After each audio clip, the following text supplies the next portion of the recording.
Welcome to ABC campus. आज हम IFRS 16 लीजेस के टॉपिक से आई कैप के स्प्रिंग 2023 के अटेम्प्ट से एक पास्ट एग्जाम का क्वेश्चन डिस्कस करेंगे, जिसका टाइटल है gold limited and lead limited.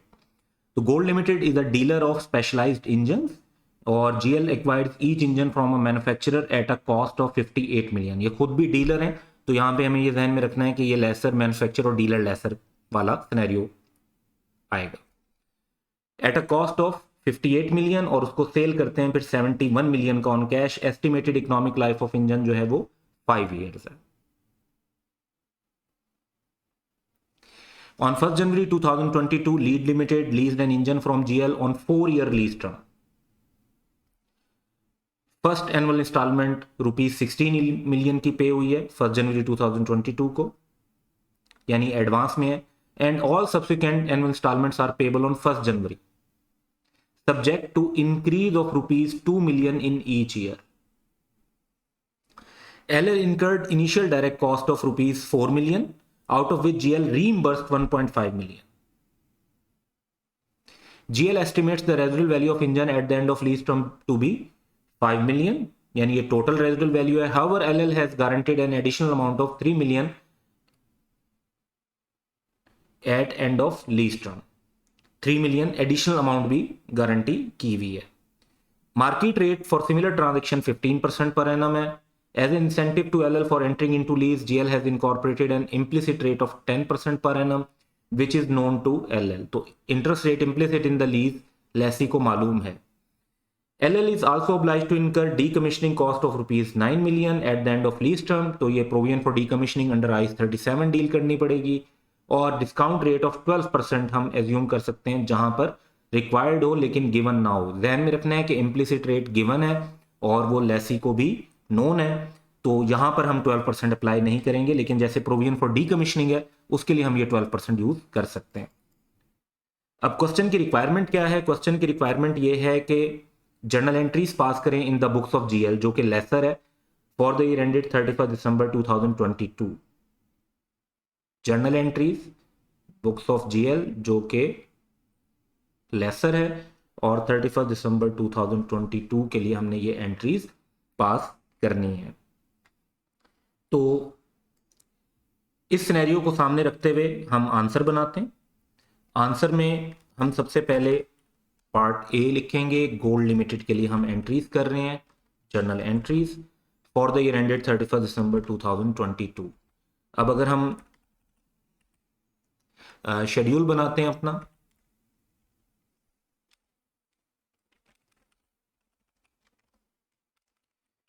Journal entries के लिए, तो वो डेट, पर्टिकुलर्स, डेबिट और क्रेडिट हमारे सामने आ जाएगा। लेकिन अब एंट्रीज करने के लिए हमें सर्टेन कैलकुलेशंस करनी पड़ेंगी, तो उसके लिए हम इसकी सपोर्ट में वर्किंग्स क्रिएट करते हैं। तो हमें जो लेसर के लिए वर्किंग करनी है वो नेट इन्वेस्टमेंट इन लीज कैलकुलेट करनी होती है।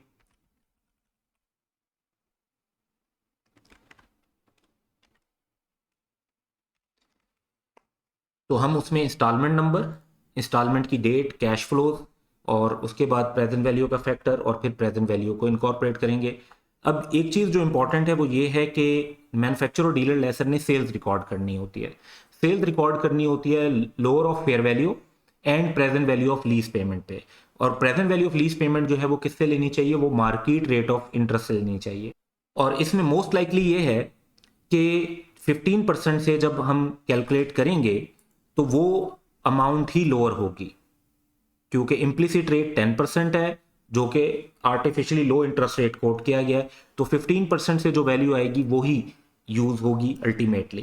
अच्छा, अब इस कैलकुलेशन को करने के लिए हम चलते हैं दोबारा वर्किंग ए की तरफ। और यहाँ पर अब जो हमने चीज़ें ध्यान में रखनी है वो ये रखनी है। दोबारा हम देखते हैं कि हमारे पास एक तो 4 ईयर की लीज टर्म है, तो 4 पेमेंट लेंगे। सारी पेमेंट 1 जनवरी को हो रही हैं। पहली पेमेंट 16 मिलियन की है, हर पेमेंट 2 मिलियन से इंक्रीज होगी।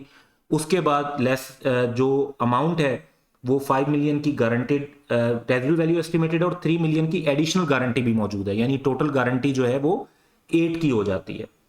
और ये अमाउंट्स को हमने देखते हुए 15% की रेट, यानी कि जो लीज पेमेंट है उसकी प्रेजेंट वैल्यू 15% से कैलकुलेट करनी है।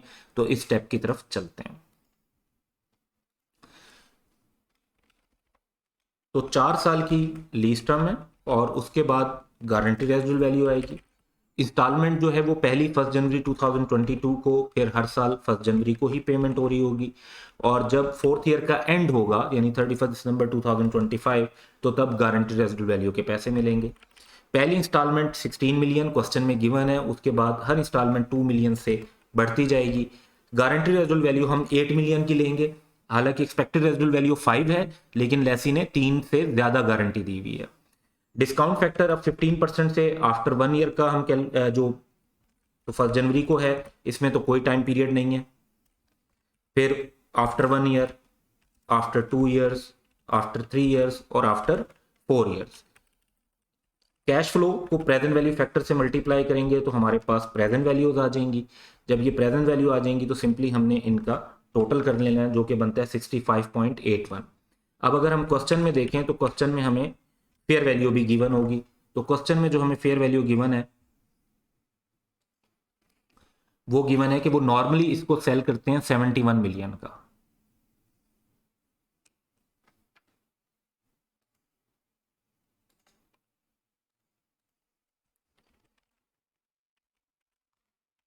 तो हमने इसमें से लोअर अमाउंट लेनी होती है। लोअर अमाउंट हमारी बनेगी 65.81 मिलियन।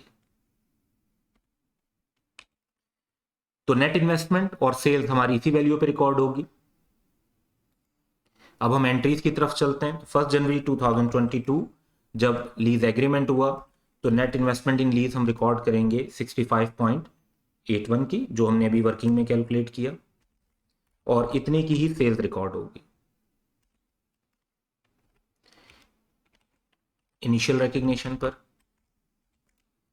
उसके बाद इन्वेंट्री, क्योंकि यहाँ पे कोई अनगारंटेड रेजिडुअल वैल्यू नहीं है तो इन्वेंट्री की एंट्री हम सेपरेट भी कर सकते हैं, कंबाइन भी कर सकते हैं। तो कॉस्ट ऑफ सेल्स को डेबिट कर देंगे और इन्वेंट्री को क्रेडिट कर देंगे। याद रखें कि इसमें कोई एडजस्टमेंट की जरूरत नहीं है कॉस्ट ऑफ सेल्स में, क्योंकि अनगारंटेड रेजिडुअल वैल्यू नहीं है। नेक्स्ट हम चलेंगे और अब हमें जो इनिशियल डायरेक्ट कॉस्ट है वो क्वेश्चन के अंदर देखनी है कि अगर कोई है तो मैन्युफैक्चरर डीलर है, रिकग्नाइज करनी चाहिए सेलिंग एक्सपेंस के तौर पर। तो अब हम देख रहे हैं कि एलएल ने जो इनिशियल डायरेक्ट कॉस्ट है वो 4 मिलियन की इनकर की है, जिसमें से जीएल ने 1.5 मिलियन रीइंबर्स किए हैं। तो यानी जीएल की तरफ से जो इनिशियल डायरेक्ट कॉस्ट लगी हैं वो 1.5 मिलियन की हैं। तो इसको हम सेलिंग एक्सपेंस के तौर पर रिकॉर्ड कर देंगे।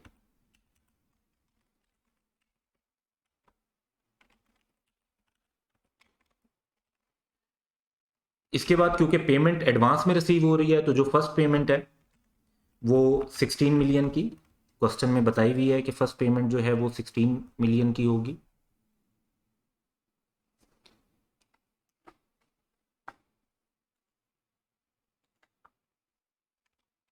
तो बैंक डेबिट नेट इन्वेस्टमेंट इन लीज क्रेडिट हो जाएगी।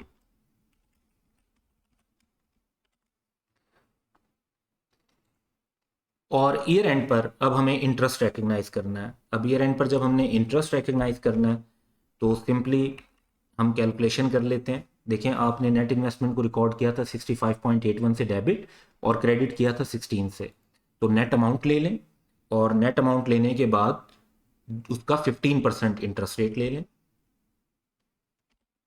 7.47 आता है। तो नेट इन्वेस्टमेंट इन लीज बढ़ जाएगी इंटरेस्ट की वजह से, और फाइनेंस इनकम को हम क्रेडिट कर देंगे प्रॉफिट और लॉस में। तो ये ईयर एंड तक की हमारी एंट्रीज हो जाती हैं। तो ये हमारा पार्ट 1 कंप्लीट हो गया, जिसमें हमने नेट इन्वेस्टमेंट की ईयर के स्टार्ट से लेकर ईयर एंड तक एंट्रीज की, और सी स्पोर्ट में हमें नेट इन्वेस्टमेंट इन लीज को कैलकुलेट करने के लिए एक वर्किंग बनानी पड़ी। शेड्यूल बनाना यहाँ पे ज़रूरी नहीं है हमारे लिए, क्योंकि उसमें वो तो तब ज़रूरी होता अगर हमने फाइनेंशियल स्टेटमेंट के एक्सट्रैक्ट्स बनाने होते और हमें करंट और नॉन करंट की तरफ भी जाना होता। बना भी लेंगे तो गलत नहीं होगा, लेकिन वो ज़रूरी नहीं है। अब क्वेश्चन की नेक्स्ट रिक्वायरमेंट की तरफ जाते हैं, और क्वेश्चन की जो सेकंड रिक्वायरमेंट है वो ये है कि रेलिवेंट एक्सट्रैक्ट्स बनाने हैं एलएल के। एलएल कौन है? लेसी। प्रॉफिट और लॉस के भी बनाने हैं, स्टेटमेंट ऑफ फाइनेंशियल पोजीशन के भी बनाने हैं, और उनका ईयर एंड 30 सितंबर 2022 है, जो कि लीज स्टार्ट होने के 9 मंथ के बाद है। तो हमें लीज शेड्यूल के अंदर इंटरेस्ट की कैलकुलेशन को 9 मंथ और 3 मंथ को सेपरेट एलोकेट करना होगा। ये मेन इशू है जिसको हमें जहन में रखना है। तो इसको सामने जहन में रखते हुए अब हम जो है वो फिगर्स अपनी बनाते हैं। सबसे पहले हम फॉर्मेट बना लेते हैं। लेड लिमिटेड एंटिटी का नाम है, स्टेटमेंट ऑफ प्रॉफिट और loss for the year ended 30 September 2022।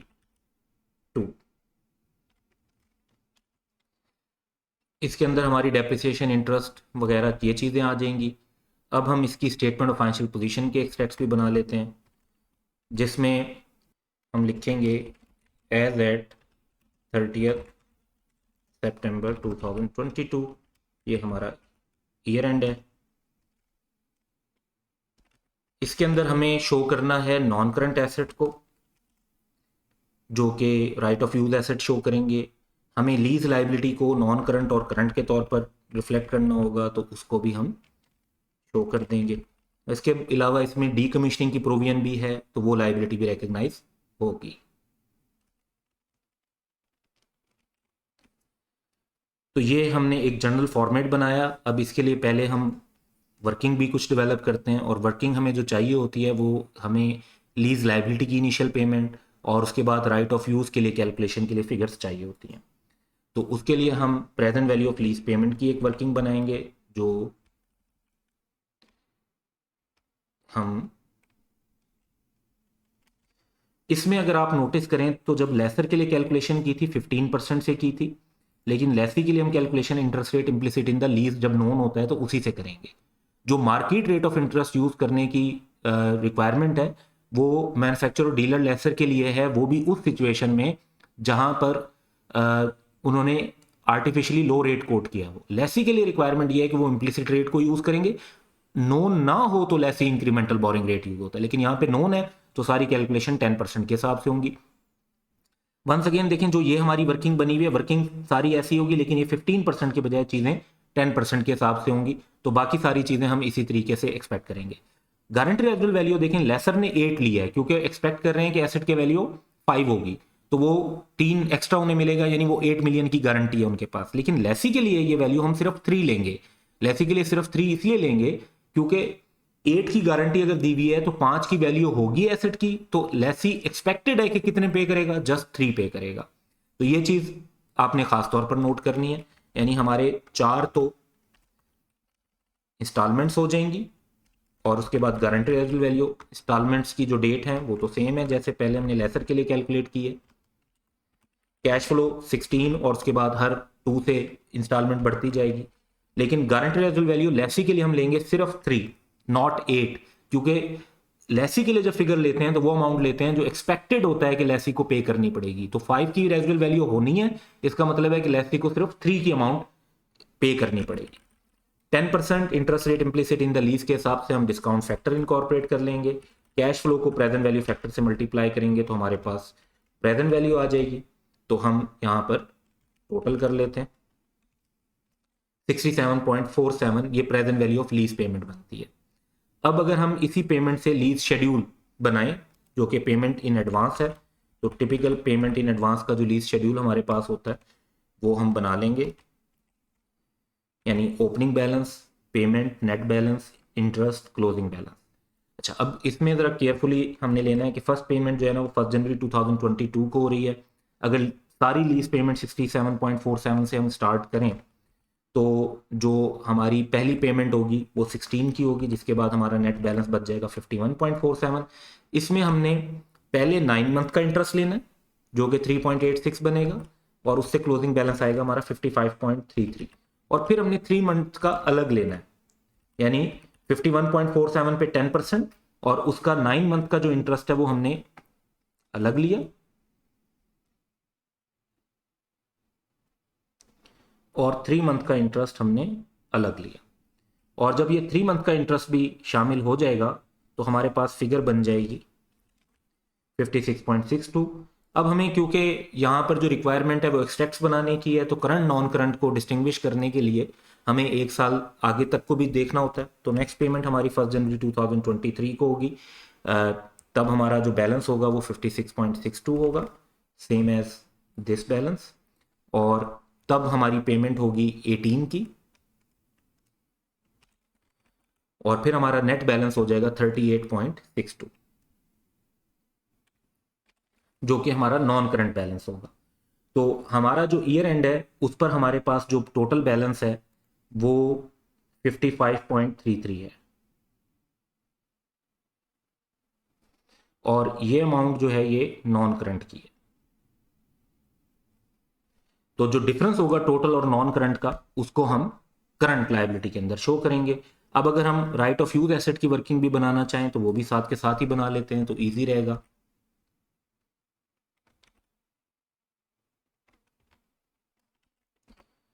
Right of use asset के लिए पहले तो आपको लीज लायबिलिटी इंक्लूडिंग जो अमाउंट ऑलरेडी पेड है, ये हमने ऊपर वर्किंग वन में कैलकुलेट कर लिया है 67.47। इनको आप अलग अलग भी लिख सकते हैं, अमाउंट ऑलरेडी पेड को अलग और बाकी लीज लायबिलिटी को अलग।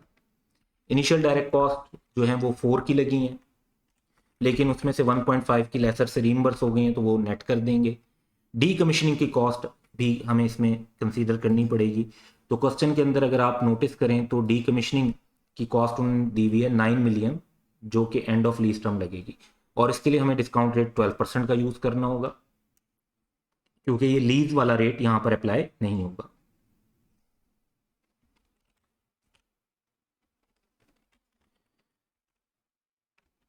ट्वेल्व परसेंट के हिसाब से प्रेजेंट वैल्यू बन जाती है 5.72। यहाँ पर अगर हम टोटल करते हैं तो राइट ऑफ यूज एसेट हमारा इनिशियल रिकॉर्ड होना चाहिए 75.69 पर, फिर इसकी डेप्रिसिएशन चार्ज होनी चाहिए। डेप्रिसिएशन कितने टाइम की? 9 मंथ की, क्योंकि 1 जनवरी से लेके 30 सितंबर को ईयर एंड हो रहा है, तो हमें 9 मंथ की डेप्रिसिएशन लेनी है। 4 ईयर्स की लाइफ, 9 मंथ की डेप्रिसिएशन, जो कि आ जाएगी 14.19, और हमारे पास right of use asset year end पर शो होना चाहिए 61.50 का। अब हम अपने एक्सट्रैक्ट्स बनाने की तरफ चलते हैं। सबसे पहली चीज़ जो हमें शो करनी चाहिए वो तो है डेप्रिसिएशन। डेप्रिसिएशन के लिए हम वर्किंग ऑलरेडी जो है वो बना चुके हैं। वर्किंग के अंदर देखें कि यहाँ पे हमने ये डेप्रिसिएशन कैलकुलेट की थी 14.19 की।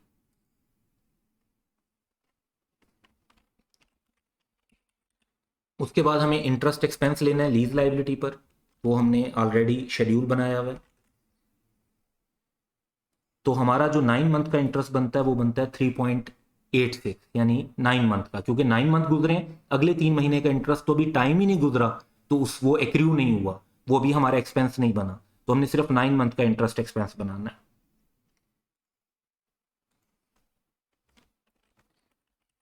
उसके बाद जो डी कमीशनिंग की लाइबिलिटी है उस पर भी इंटरेस्ट एक्सपेंस हमें लेना चाहिए। अब डी कमीशनिंग की लाइबिलिटी हमने रिकॉर्ड की है इनिशियली 5.72 पे।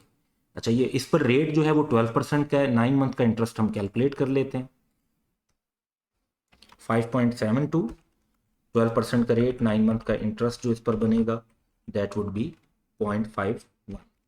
तो प्रॉफिट और लॉस के एक्सट्रैक्ट्स बन गए। अब नॉन करंट एसेट्स में आएंगे तो हमें राइट ऑफ यूज एसेट को शो करना है। राइट ऑफ यूज एसेट के लिए भी हमारे पास वर्किंग 2 हम बना चुके हैं, जिसमें हमारे पास राइट ऑफ यूज एसेट का जो फाइनल वैल्यू है आफ्टर डेप्रिसिएशन दैट इज 61.50। फिर हम नॉन करंट लाइबिलिटीज़ की बात करते हैं तो हमें लीज लाइबिलिटी शो करनी है।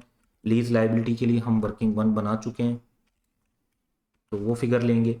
जो नेक्स्ट ईयर में पेमेंट करने के बाद लाइबिलिटी बच जाती है उसे हम नॉन करंट कहते हैं, विच इज दिस 36.2।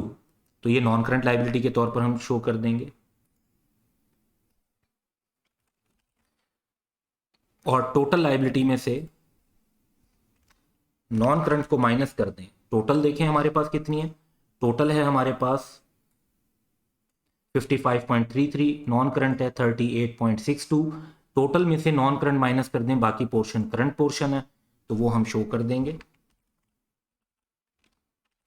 16.71। इसके अलावा डी कमीशनिंग की जो लाइबिलिटी है हमारी, प्रोविजन फॉर डी कमीशनिंग भी कह सकते हैं, डी कमीशनिंग लाइबिलिटी भी कह सकते हैं, उसको अगर हम शो करें तो देखें जब हमने उसको इनिशियली रिकग्नाइज किया था दैट वाज 5.72, उसमें ये 0.51 का इंटरेस्ट ऐड होगा। ये ऐड होने के बाद फिगर बन जाएगी 6.23। तो इस तरीके से हमारे प्रॉफिट और लॉस के जो एक्सट्रैक्ट होंगे उसके अंदर हम depreciation interest on lease liability और इंटरेस्ट ऑन डीकमीशनिंग को शो करेंगे, जबकि स्टेटमेंट ऑफ फाइनेंशियल पोजीशन के अंदर हमें नॉन करंट एसेट को शो करना है, लीज लाइबिलिटी को करंट और नॉन करंट में शो करना है, और डीकमीशनिंग लाइबिलिटी क्योंकि अभी भी 9 मंथ गुजरे हैं और मोर देन 3 ईयर्स अभी बाकी हैं, तो ये नॉन करंट लाइबिलिटी के तौर पे प्रेजेंट की जाएगी। So that's all for today, have a good day.